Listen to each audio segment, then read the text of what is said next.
Classificação indicativa. Livre para todos os públicos.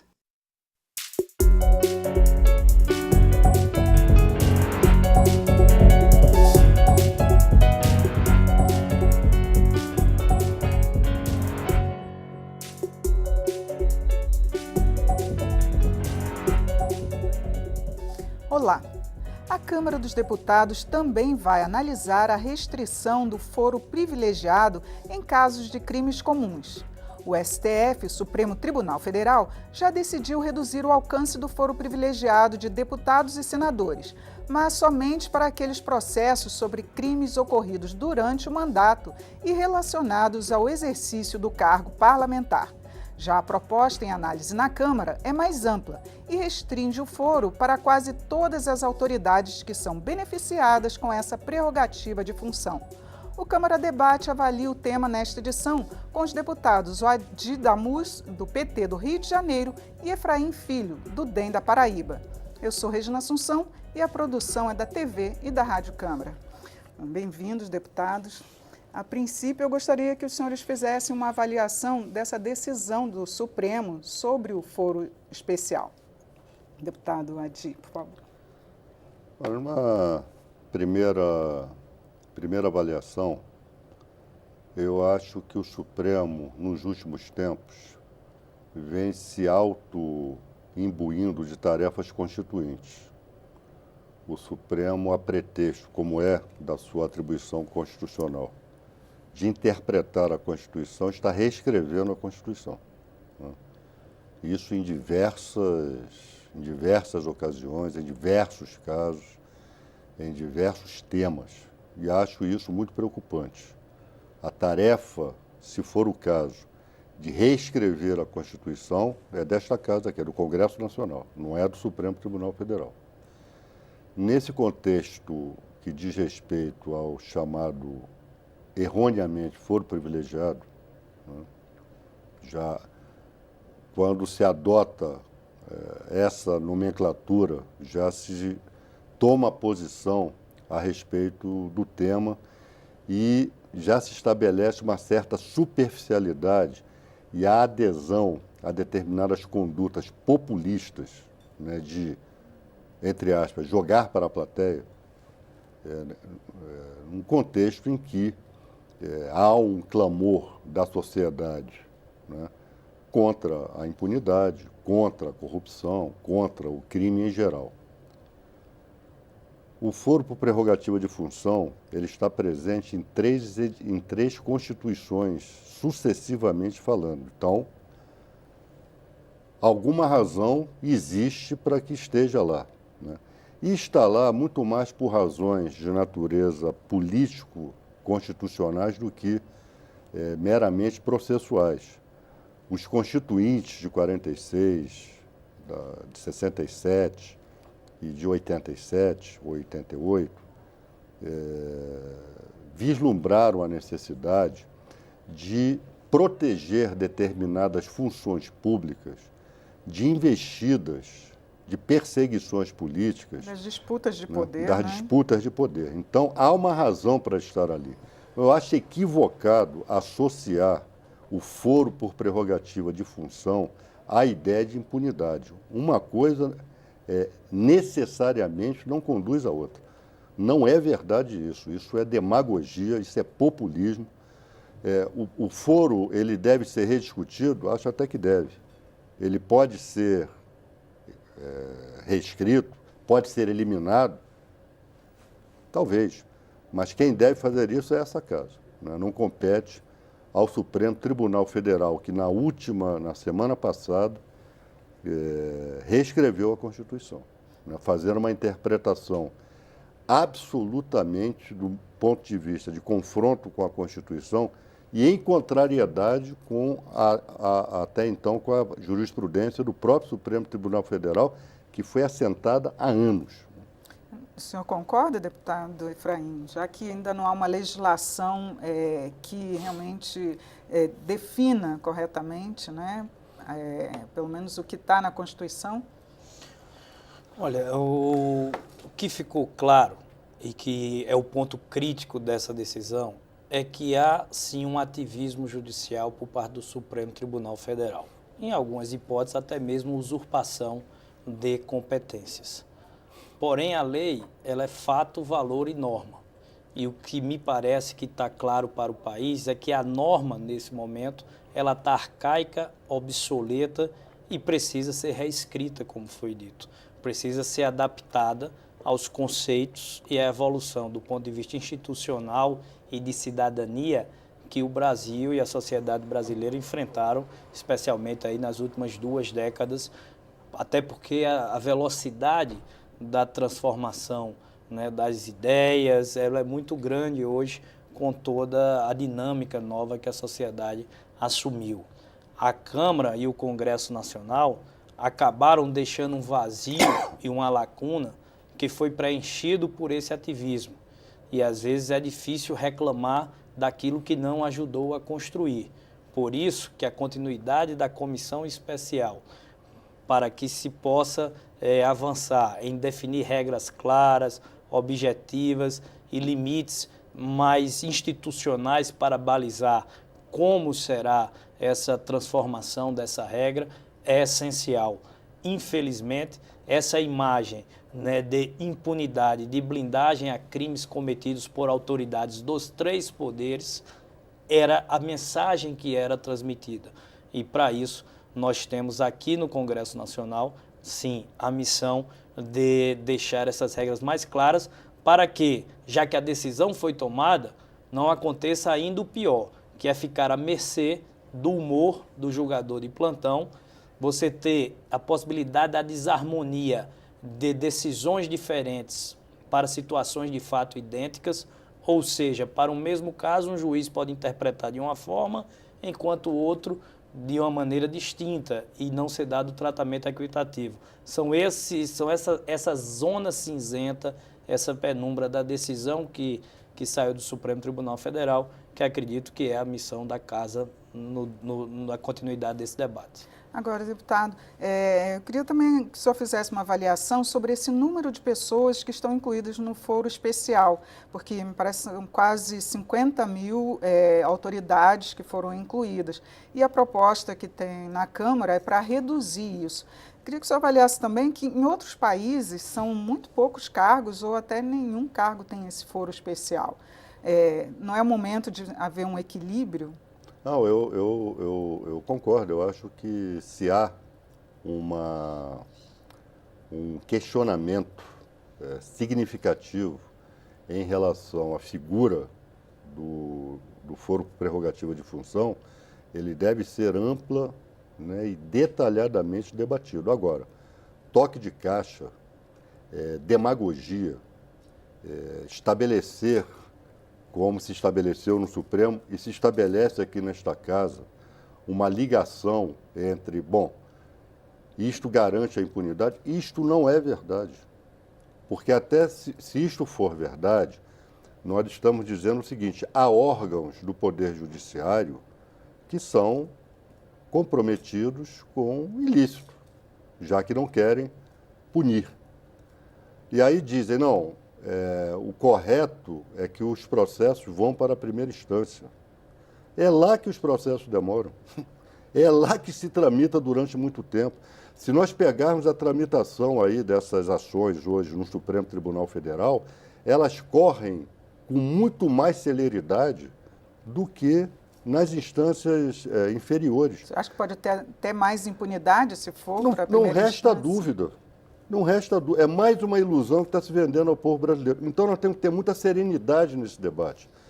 Porque há parlamentares aqui, né, eu não estou incluindo o deputado Efraim entre eles, mas que, eu vou votar dessa maneira porque eu quero ganhar voto. Como a ideia de impunidade está associada ao chamado foro privilegiado, eu vou votar e depois não mede as consequências do que está se fazendo, né? Porque eu vou defender na PEC que a medida seja estendida a todo mundo. O senhor ministro do Supremo Tribunal Federal também vai ter que ser julgado por um juiz de primeiro grau. Por que só os parlamentares? Por que a ideia de impunidade é associada apenas ao parlamento? Não há no Poder Judiciário não há elementos que se desviam, como gosta de dizer o ministro Barroso, né, da justa conduta, né? Então todos vão ter que se submeter ao novo regulamento, que não vai poder, vamos acabar com o foro prerrogativa de função só para os membros do Congresso Nacional e o resto continua como está. Não, né? Temos que ir a fundo. Se é para acabar com o foro, vai acabar para todo mundo. Sim, até porque tem Forças Armadas, desembargadores, Para tribunais todo de mundo, contas, vai ter que acabar para todo mundo, do meu ponto de vista. O senhor também concorda com essa posição? Essa é a nova dinâmica que se pretende estabelecer. Eu acredito que é aí onde a gente falou da evolução cidadã institucional. As autoridades do Executivo e as autoridades aspiadas do Judiciário, elas não são diferentes das autoridades do Legislativo. Não cabe a ter esse tratamento diferenciado. Se a ideia é fazer valer a Constituição, comecemos pelo artigo 5º. Todos devem ser iguais perante a lei. Então, essas autoridades, com as circunstâncias que foram postas na decisão, tem de ser, é preciso ser e não pode se admitir diferente disso, porque tanto o Judiciário quanto o Executivo tenham também o tratamento da queda do fim do foro. O fim do foro deve ser para todos. Juízes, promotores, vereadores, governadores, conselheiros de tribunais de contas e as mais de 50 mil autoridades que existem no país. É certo, nós vamos fazer um pequeno intervalo e voltamos já.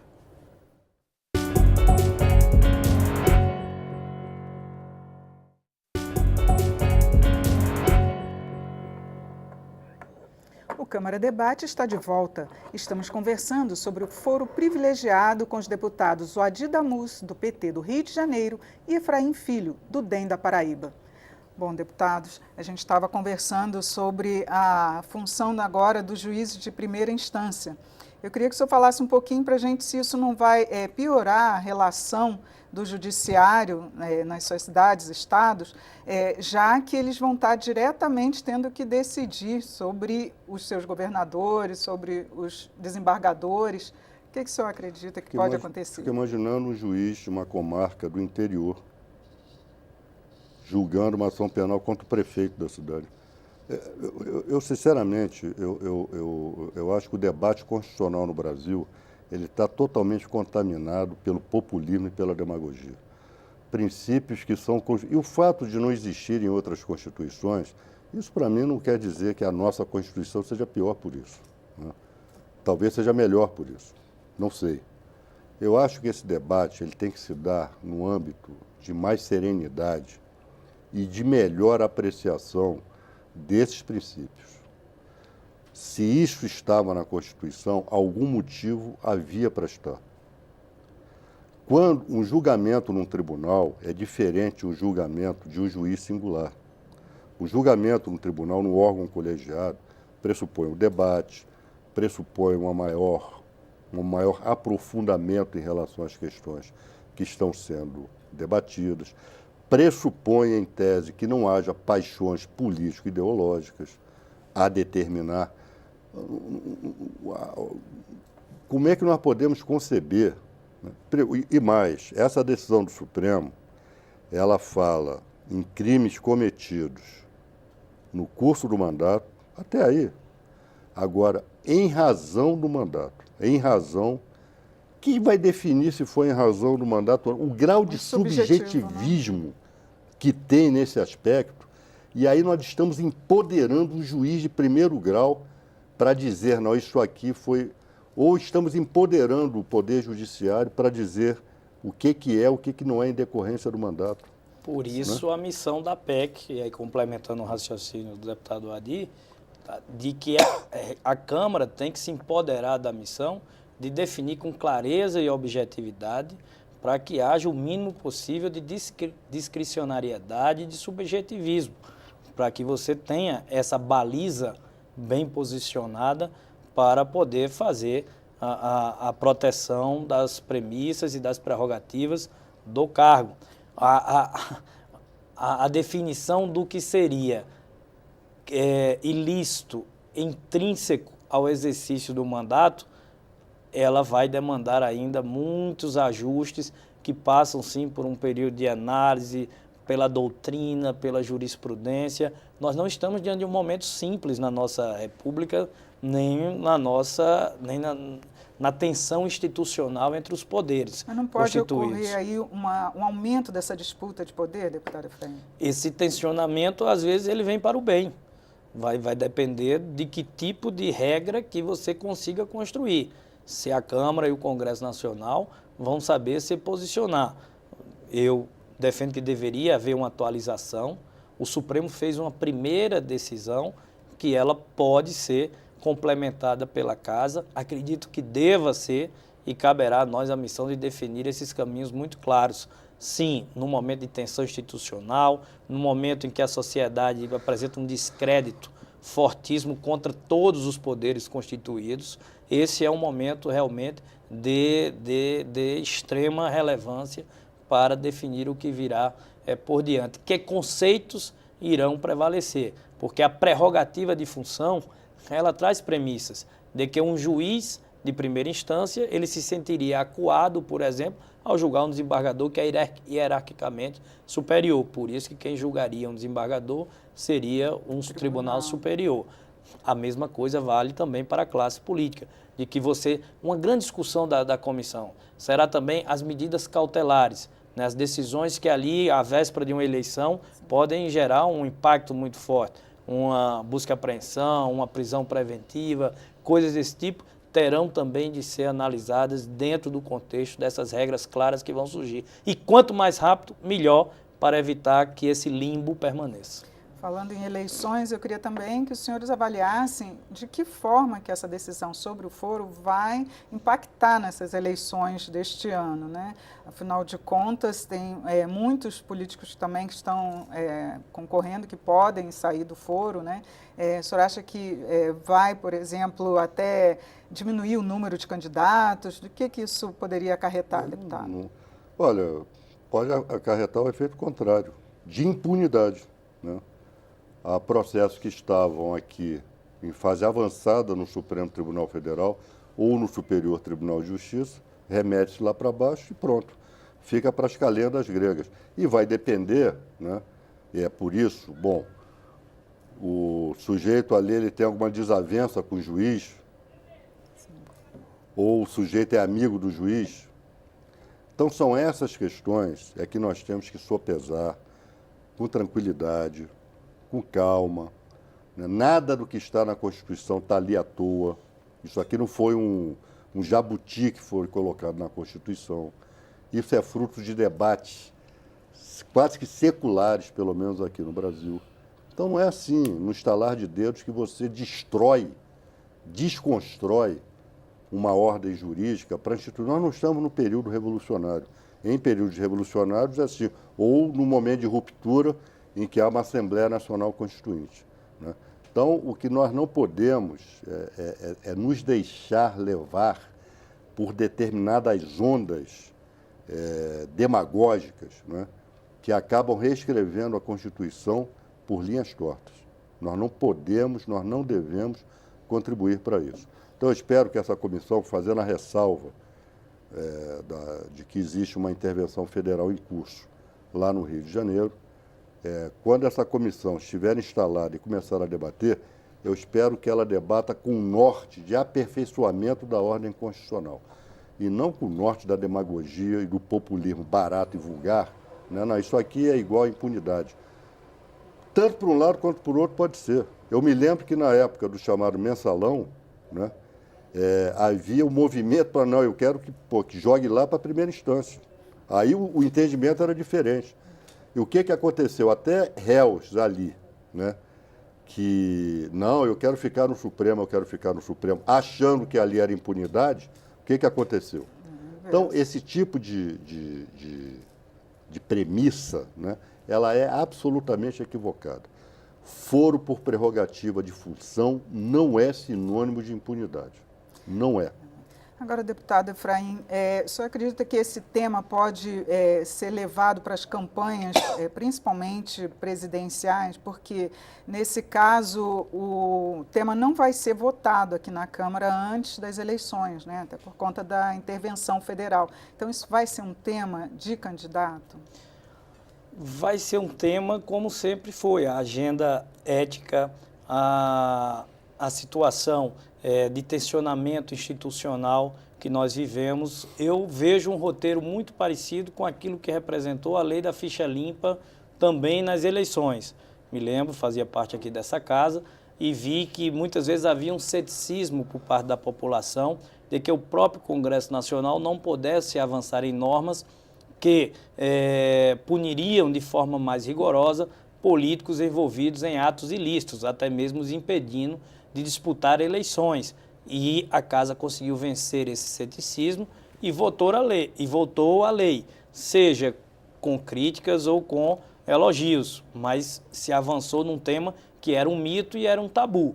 Com o fim do foro privilegiado, ou o fim do foro por prerrogativa de função, imagino que esse momento também está com o canal aberto com aquilo que pensa a sociedade. Logicamente, há um filtro dessa casa que nem sempre aquilo que é dito ou que é pensado representa a vontade da maioria e por isso nós vamos evoluir. Agora, era preciso sim avançar. Infelizmente, os fatos sobrepuseram as teses acadêmicas e para a sociedade a mensagem de blindagem ou de impunidade era mais forte do que a tese da preservação das prerrogativas. E a comissão e o plenário terá a serenidade para poder separar o joio do trigo e partir com aquilo que representa um avanço institucional e não simplesmente mera demagogia. Deputado Adir, o senhor acha que os candidatos à presidência eles devem se pronunciar, a posição que eles têm sobre o foro especial? Acho que sim, eu acho que qualquer tema que diga respeito à ordem constitucional, ao sistema político, enfim, deve ser debatido. Agora, só espero que o façam com sinceridade, né, e não com demagogia, porque podem ser os primeiros a virarem vítimas disso aqui, né? Desse monstrengo aí que o Supremo, e que talvez seja aprovado aqui na casa, né? Um presidente, embora haja uma ressalva, os chefes, pelo menos na PEC que veio lá do Senado, os chefes dos poderes continuariam com prerrogativa de foro. O que também, com todo o respeito aqui, isso não diz respeito a princípio de igualdade, coisa nenhuma. O princípio de igualdade ele é modulado, né? Prerrogativa não é igual a privilégio, né? Por isso que é um erro falar em foro privilegiado. São prerrogativas. Prerrogativas que o Constituinte entendeu necessárias conferir ao exercício de determinadas funções para protegê-las exatamente de vinganças políticas, de atos de paixão, etc, etc. Então, isso não está colado ao princípio geral da igualdade, do meu ponto de vista. O princípio geral da igualdade, a meu juízo, não deve ser justificador, né, desse tipo de alteração. E o senhor acha também que os candidatos devem falar sobre o foro nas suas campanhas? Eu acho que é importante se posicionar hoje. Hoje vivemos um mundo em que requer transparência, inclusive das suas opiniões. Ficar em cima do muro hoje, nem a sociedade quer isso, nem aceita e rejeita. Eu acho que o foro, como outros temas, vão requerer sim dos candidatos se posicionar. Essa será uma eleição muito simbólica do ponto de vista de não haver, o que se chama na ciência política de um resultado não mapeado. Nada que foi receita do passado poderá se aplicar para essa eleição. Então é preciso estar preparado para entender esse canal de comunicação aberto com a sociedade, um canal horizontalizado, né, com portas múltiplas, que você vai poder dialogar com a sociedade de várias formas, e transparência e autenticidade naquilo que pensa, eu imagino que será uma prerrogativa de quem for ser vencedor. Seja foro, seja temas econômicos, sociais, segurança pública, com certeza essa agenda fará parte dos grandes debates do país para a definição do rumo e dos destinos para os próximos 4 anos. Deputados, muito obrigada pelos esclarecimentos aqui no programa. O Câmara Debate termina aqui. Nós conversamos sobre o fim do foro privilegiado com os deputados Adir Damus, do Partido dos Trabalhadores Carioca, e Efraim Filho, Democratas da Paraíba. Eu sou Regina Assunção e esse programa é uma produção conjunta da TV e da Rádio Câmara. Espero você em outra edição do Câmara Debate. Até mais.